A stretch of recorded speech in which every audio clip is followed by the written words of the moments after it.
ya kan? Nah, yang paling hot topiknya yang dibahas itu pasti akan soal IKN, soal IKN pasti. Karena IKN ini kan lagi jadi gejotan pemerintah gitu ya. Kalau bisa lihat beberapa bakal calon presiden dan calon wakil presiden itu selalu ngomongin soal IKN. Lalu presiden juga intensely datang ke IKN berkali-kali dan beberapa konsorsium pengusaha-pengusaha Indonesia juga belakangan juga ke sana kan gitu loh dengan membawa oke ini landscape gedung yang akan kita bangun dan sebagainya gitu ya. Pasti ada proyek-proyek yang akan dijalankan. Dan itulah yang menjadi alasan beberapa hari belakangan ini saham-saham konstruksi swasta itu pada naik ya. Kalau kita perhatiin seperti Jekon, ACST, Meta, itu kan 3 perusahaan konstruksi swasta. Baik dia bekerja di tol, ataupun dia bekerja di gedung-gedung gitu ya, ngerjain gedung-gedung dan sebagainya. Dan harapan kita adalah ya kemungkinan narasinya akan ke sana untuk beberapa bulan ke depan. Selain itu juga perusahaan-perusahaan yang bisa menghasilkan earning ketika market seperti ini gitu. Nah, salah satu yang gue lihat cukup stabil earningsnya itu masih perbankan ya. Meskipun kalau kita bilang secara grow tidak akan naik signifikan kalau kita bandingkan dengan lompatan di tahun 2022 kemarin. Jadi tahun 2023 mungkin akan sedikit slow, tapi masih bertumbuh gitu, meskipun tidak akan spektakuler gitu ya.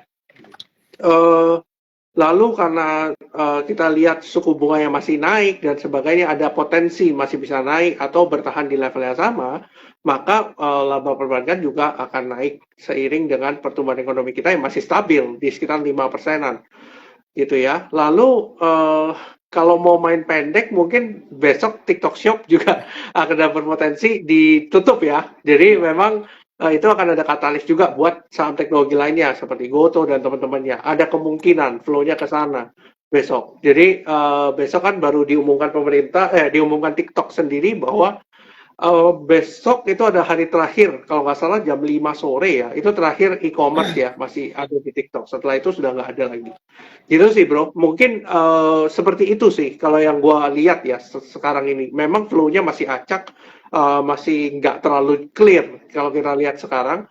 Tapi ya pasti di setiap minggunya pasti ada opportunity-opportunity tertentu lah. Kurang lebih seperti itu.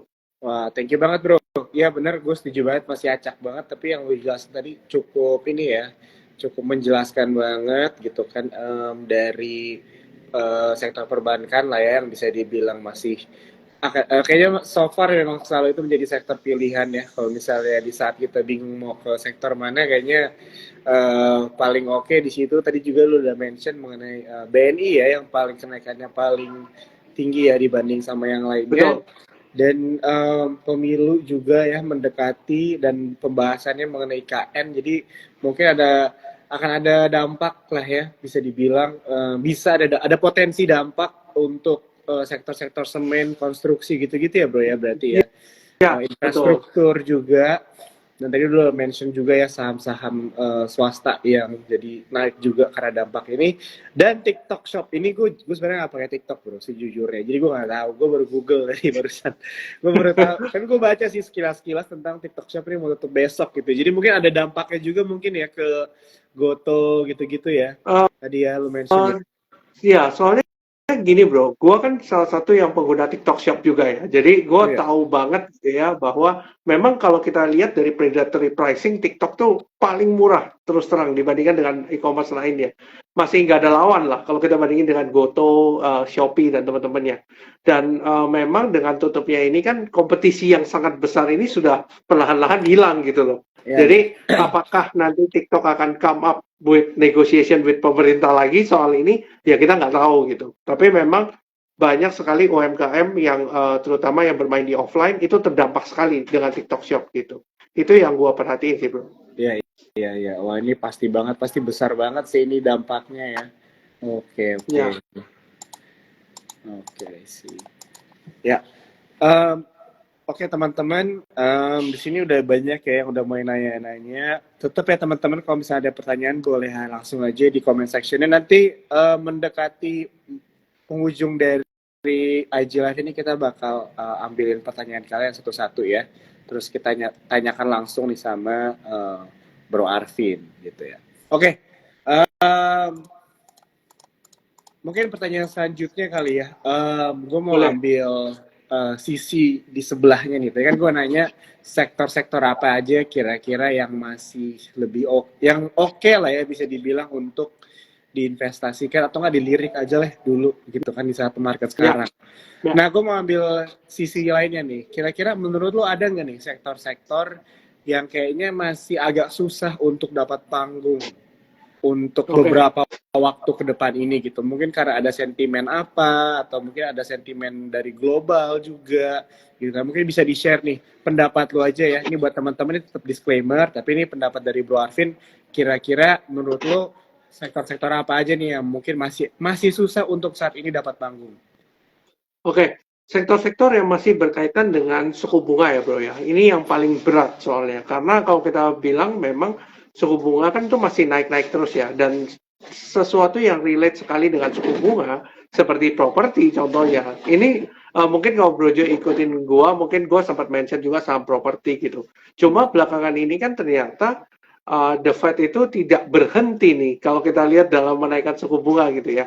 Jadi mungkin bukan berarti tidak berhenti menaikkan suku bunga, tapi akan menahan suku bunga yang tinggi ini dalam level yang lebih panjang lagi gitu. Nah, ketika mempertahankan level yang lebih panjang, maka flow itu tidak bisa lari kenceng ke perusahaan-perusahaan yang berlawanan nih dengan suku bunga, kecuali seperti teknologi gitu ya.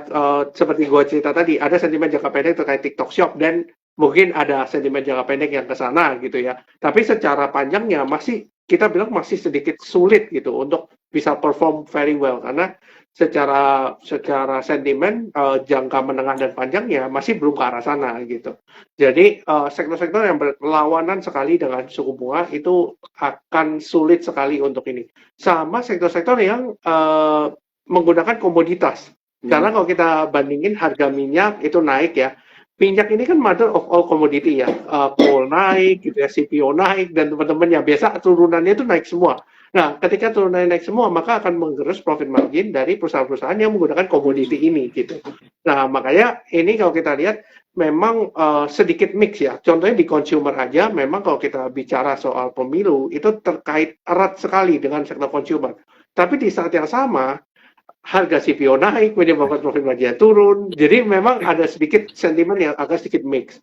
Jadi kalau gua bisa bilang bahwa ya sektor-sektor tersebut yang mungkin agak susah sekali untuk bisa perform sangat baik gitu ya, arah ininya ke satu arah. Tapi kalau misalnya dia itu naik pasti ada sentimen negatif yang membuat dia turun gitu. Dan turunnya nggak main-main, biasa signifikan juga. Jadi seperti itu sih bro, kurang lebih. Iya. Setuju ya.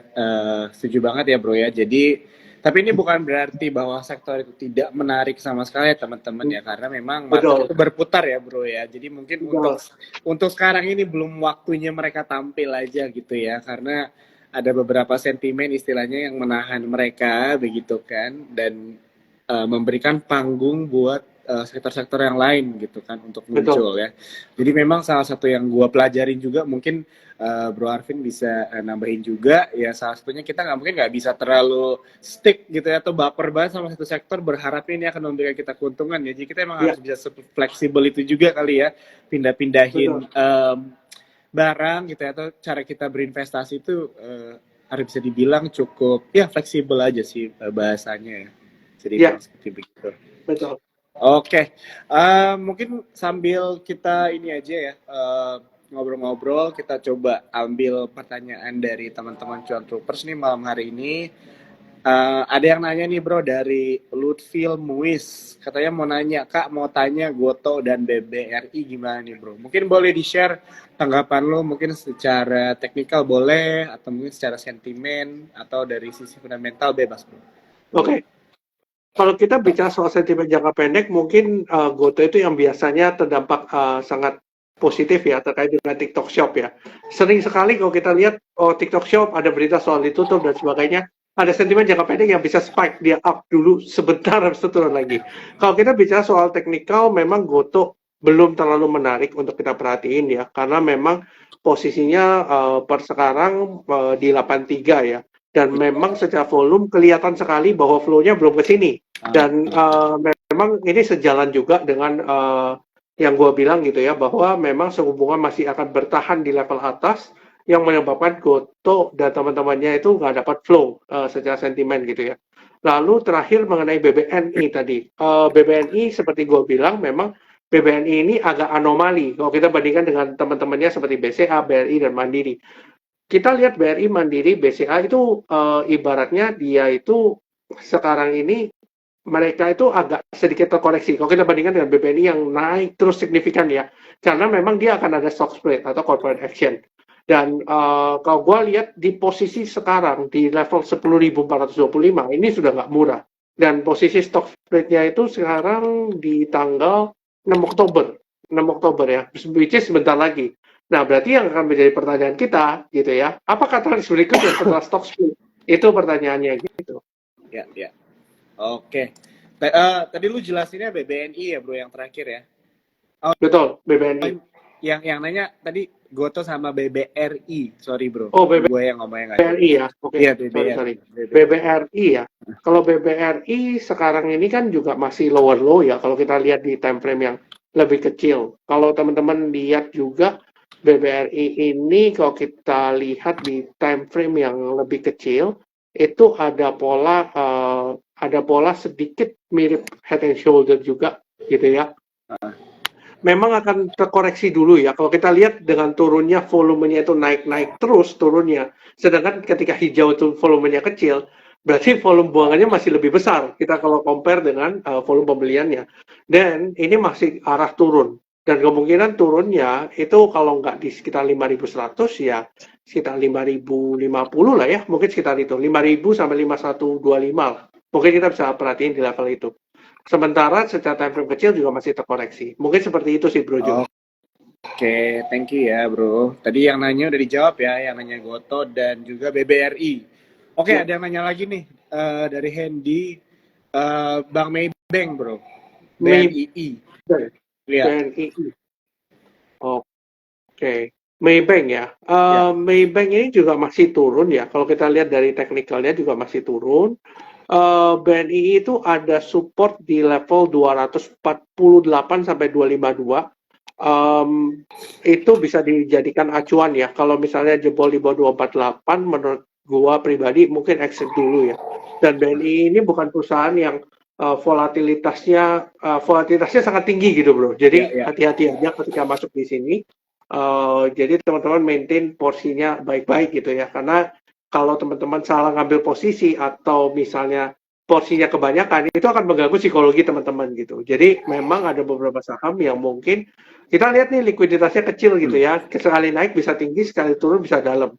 Teman-teman harus bisa mengidentifikasi saham ini itu sahamnya seperti apa, dan ketika saya masuknya itu seperti apa. Mungkin seperti itu sih. Oke, udah dijawab ya. Yang tadi yang udah nanya nih. Wah, ini tiba-tiba jadi banyak yang nanya ya. Oke. Kita lanjut lagi. Ada yang nanya mengenai Antam bro dari Lindi Hun nih.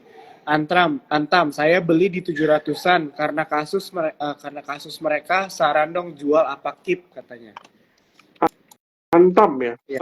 Antam posisinya sekarang lagi sideways ya. Kalau kita lihat sebenarnya kalau kita bicara soal katalis kan Antam ini kan masih berkaitan dengan nikel, lalu nikel ya, lebih banyak nikel ya, dan perdagangan emas ya.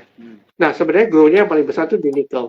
Nah, tapi kalau kita bicara soal katalis, nikel ini atau metal-metalan itu demand-nya dari China, bro.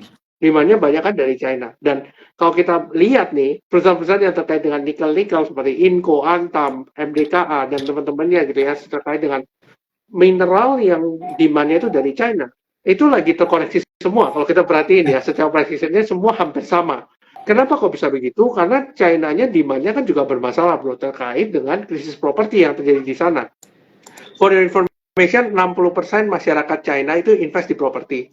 Dan ketika harga propertinya turun, mereka ibarat kayak ngelihat sahamnya lagi turun. Ketika mereka lihat sahamnya lagi turun, maka yang mereka lakukan ada stop spending, sehingga perputaran ekonomi itu nggak bisa muter, bro. Makanya sekarang ini lagi dilakukan stimulus gitu.